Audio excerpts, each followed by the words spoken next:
We're looking at Barrages now. I've had this 580 Barrage for longer than I even know. And the Barrage is cool because it's a spring-loaded, spring assist knife, but it also has this cool little lock. You can lock it open, or you can lock it closed. And I have violated the warranty on this more times than I can count. Take a look at the use on that blade too. I mean, I don't know if you can see it, but I am intimately acquainted with how this knife works. And I've also thought I completely destroyed the operation of this knife a few times too. I've carried this one while deployed.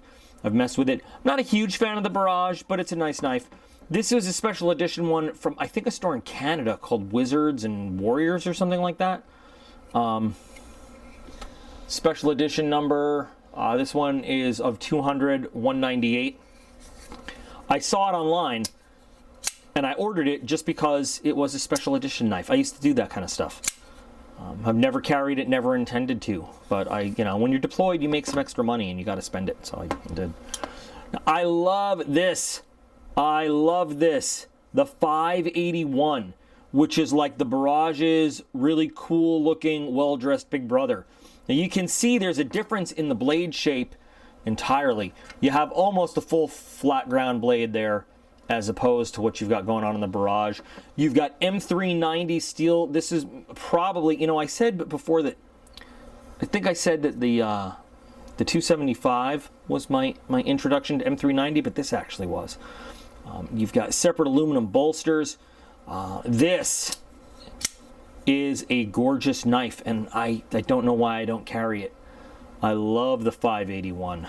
I don't know why I don't carry it. What smooth, clean action.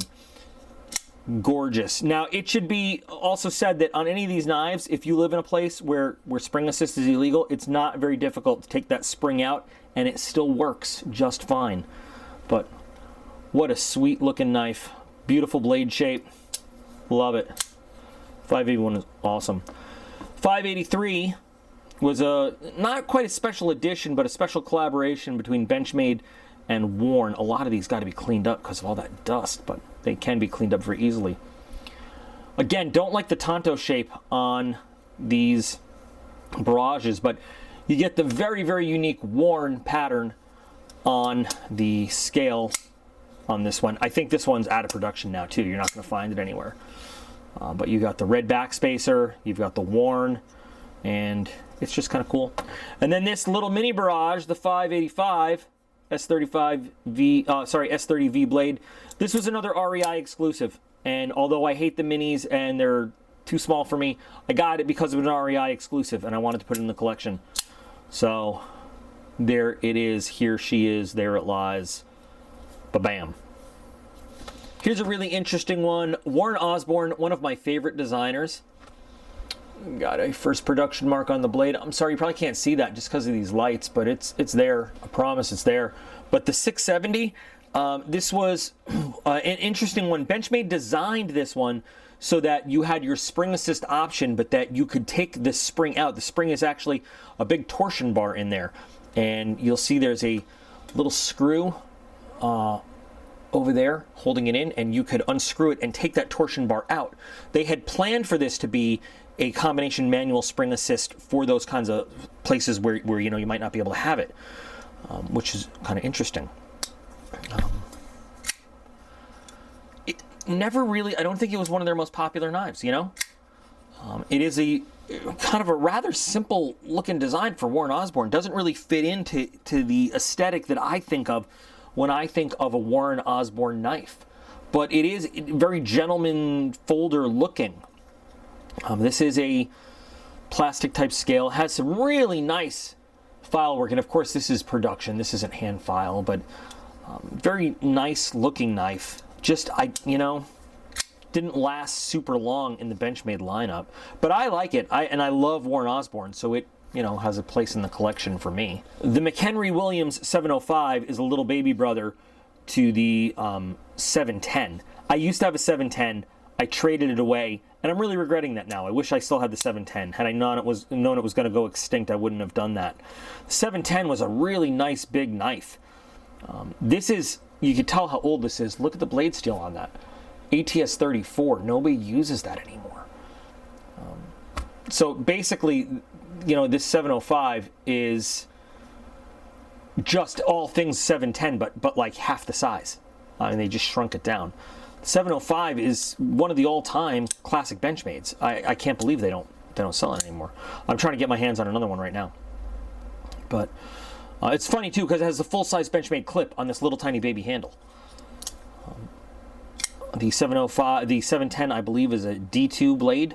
I could be wrong, but this is this will forever be also, you know, a classic Benchmade design, forever, you know, recognized as Benchmade. So this will always have a place in the collection too.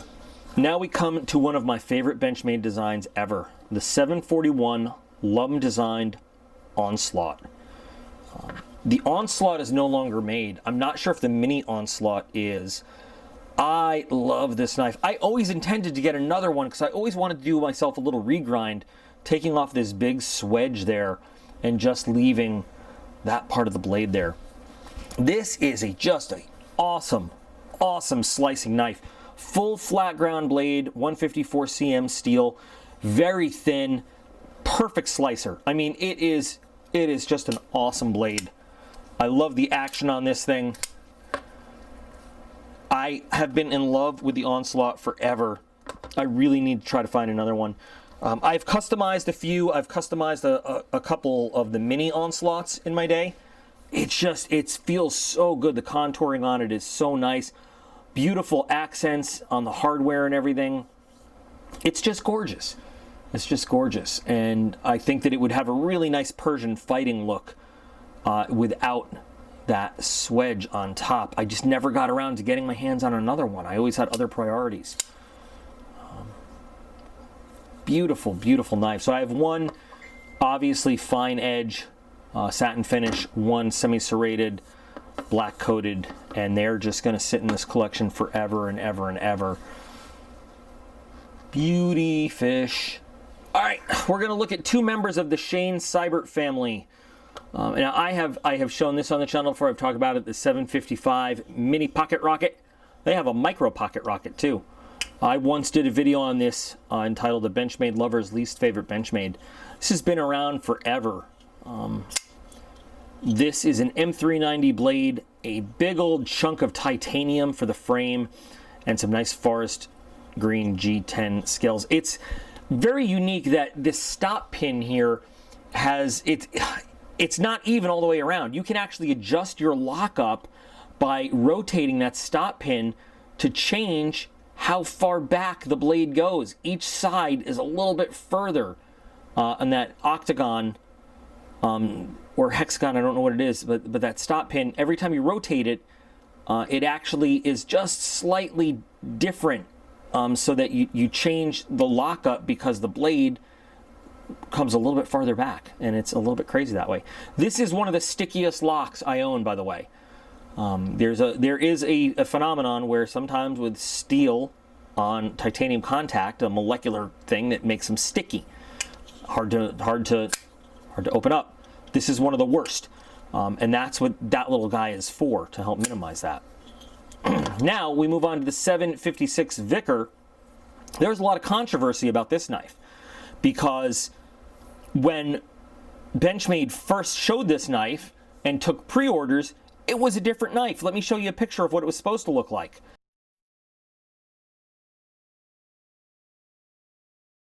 So yeah, I gave Benchmade my money thinking that I was getting an entirely different knife. And I've told this story before, but I'll tell it again. So I got an opportunity to go to one of the most exclusive training programs in the United States military.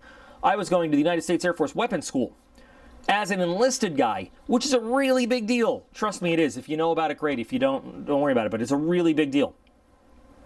This thing had arrived at the UPS facility and was not due to be delivered till the day after I was scheduled to leave. I stopped at the UPS place to pick it up on my way out of town, opened it up in the car as I'm driving, and discovered this blade, not the one that they had showed everybody. They didn't tell anybody they were changing the blade until they sent him out. And then when I called and said, what's up with this? They said, oh yeah, the production process was too complicated. We changed it, sorry. And I was like, you're kidding me. But it is what it is. You know, and the love that people have expressed for this over time, and people really love this, I have not seen the same for this. And I certainly don't have the same love for this knife that I have for this. However, this has gone on to have a gold class model. This has not. So it is what it is. It's not a bad knife. I really wanted that original blade. I mean, this is kind of a simple puff looking blade compared to what it was supposed to be, you know? The 808 Loco. This came out. Some people really liked it, and some didn't. I was very neutral to it. I was excited to get my hands on it when it first came out. There's another pre-order. This actually arrived to me while I was at weapons school, and in that 2015 timeframe. I was not that impressed. It is actually a very comfortable knife, but it's just like, whatever. It's an S30V blade. I don't know. I don't have anything special to say about it, but, you know, it's in my collection. Here it is. Great. Notice I went back to an oval hole, though, which is cool, on a round hole. It's nothing special to me, though. It's just like, meh. This might be my favorite Benchmade of all time. The 810 Contego. I mentioned before with the 275 Adamus, the hard use challenge and remodel. My first Contego, well, not my first because it's my first, but my first Contego went the way of that and turned into the ice, you know, model of that. You can look it up on my channel, you know, hard use. It's in the playlist. I love the Contego. I think the Contego is almost a perfect hard use field kind of knife. And this one I've had for a while. I've actually recoated the blade myself. I've redone the blade. Obviously, I've engraved the blade. I made these scales myself. I love this knife. It is a really good knife. I mean, I love the M4 steel. So this one I got first. And when I saw that I got a first production marked blade, I decided to get a second one to use and carry. And yes, while I was deployed, this knife came out and I ordered it. And then I ordered another one. And I have carried this knife on multiple deployments and I have loved it. Loved it. This was a KnifeWorks.com exclusive version with the black and blue G10. Still, M390 blade, not M4, so it doesn't need to be Cerakoted or whatever. Notice it doesn't have the glass breaker on the butt of it, but people love this version too. And I got this one. I love the Contego. I absolutely love the Contego. I not only do, because I love a reverse Tonto blade shape. Notice it's a Warren Osborne design. I love the reverse Tonto blade shape, but this is just such a good size for just about everything I do with it. And it fits in perfectly in the family with the 950 Rift, the 940, and then you've got the 810. It's like a family tree. You just watch them increase in size, 940, 950, 810. They just go together. I cannot recommend this knife enough. And now they're discontinued for some reason. I don't know why, but if you can get your hands on one of these, do it. Absolutely get an 810. They're phenomenal. I love them. I love the 810 Contego. And I've said it over and over and over in a lot of videos. I love the 810. I wish that I had gotten them all straight edge, non-serrated, but it is what it is now. I can't change that. You want a blast from the past? How about the ACFK? This is an old Benchmade. Now this one is secondhand and it is used, but this is, when we talk also classic Benchmade folding knives, this is it. Again, I don't know how much this one, just like others, I don't know how much it would be worth or anything, because it is, you can see some lines on the blade, some snail trails, ATS 34. It's used. It's not new. It's not even close to new condition. Look at the lockup on that son of a bitch there. But you know what? To me, this is another classic piece of Benchmade history. This is great. Just having it in the collection is amazing to me. So I'm really happy I have this, and I wouldn't trade it for anything. Look at that gorgeous satin finish on that blade. This is, this is back when Benchmade had a red class. This is the 10200. Now, normally when you have numbers that are higher than 3 digits, we're talking about an automatic knife, but These numbers represent other things. Now, these red class knives were not made in the USA. This was made in Taiwan. And it had a very unique locking system as far as Benchmade was concerned. This was, I can't remember if this had a name or not, but the 10200, I loved it. And I got this, I forgot where, I ordered it from some regular old website, you know, back in 2012. 11 or 12. I can't remember. Not, well, now it was all that long ago, but it was like one of the last ones they had in stock. Aluminum handle. Very interesting clip for a Benchmade, right? Mel Pardew design. You can kind of see Mel Pardew lines in there. A little bit Griptilian-like blade. Very large blade. I mean, big knife, big knife. Not as heavy as you'd think for this knife, though. But they just don't even make this line anymore. Here's another classic. This right here, this is the Benchmade Emerson CQC7 collaboration. This is what kind of, this, I mean, I cannot tell you enough about this knife. This is amazing. So look at this. This is before the Emerson Wave was incorporated into the knife. This is, wow. This is super old, but it's got the Emerson thumb disc. It's got Emerson's logo on it. It's made of ATS 34. This came to me also in a trade, and I had to do so much refurbishing on this thing.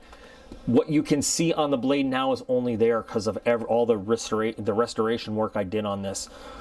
CQC7 is such an amazing, like a historic kind of tactical knife, and the Benchmade version of it is awesome to have. I wish I had one that was like in beautiful, beautiful condition, but I'll take this one any day of the week, just so I have, you know, just to have one in the collection is amazing. If you're gonna have a Benchmade collection, you gotta have a 940.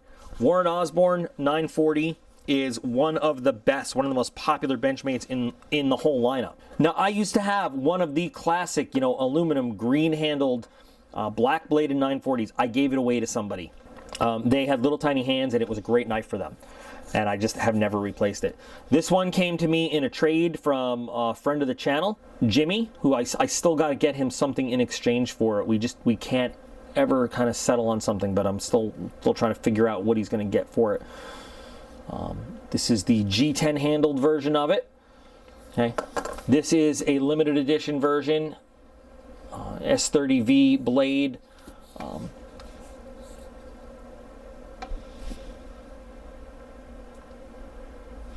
And then this is the gold, one of the gold class. They've made a few different gold class versions of it. I love this one to death, though. This is one of my favorite knives in the whole collection. Beautiful anodized titanium, carbon fiber, gorgeous, gorgeous Cerakote finish on it. M4 blade, number 181. Love this knife. This is, I mean, the 940 is great. It's lightweight. The blade is not as small as you think it is. I mean, it's a great size for all sorts of different tasks. I definitely need to get myself another regular green 940 again, though. So I'm happy I have these, though, in the collection. Another long out of production beauty, the 930 Colgera. You don't see these very often at all. I really like this one. Warren Osborne again. Warren Osborne killing it. I love the finish that they put on the clips on these one. I love the blade shape. It's you know, in the same kind of class as the 940, if you ask me, in terms of size and shape and weight. Just a slightly different design, though. But beautiful G10 coloring. Beautiful blade shape. I'll be happy to always keep these around. Well, this. I had another one. Again, gave it away. This is another interesting one. I don't know how long it hung around in the Benchmade lineup. This is the 923 Switchback. You know, its big thing is it has this little secondary blade on the back. For what? For why? I don't know. But it is what it is. Now, this one was kind of a special production one because it was, you know, in partnership with Taurus. You know, Taurus the Gunmaker. I don't know, I got this because it was that special edition one. You see this one's first production from, maybe you can't because it's blurry, I don't know. First production from 2003. Now this one says one of 1,000. I don't think this is number one. This is, you know, one of, again. This is another one that I've not seen a lot of out in the world, but it was just an interesting design. I don't know. I don't see a lot of them. You know, I don't hear a lot about them. People weren't wild about it. I just think it was kind of gimmicky to put this second little blade that doesn't do much on the back. But there it is. There's the switchback.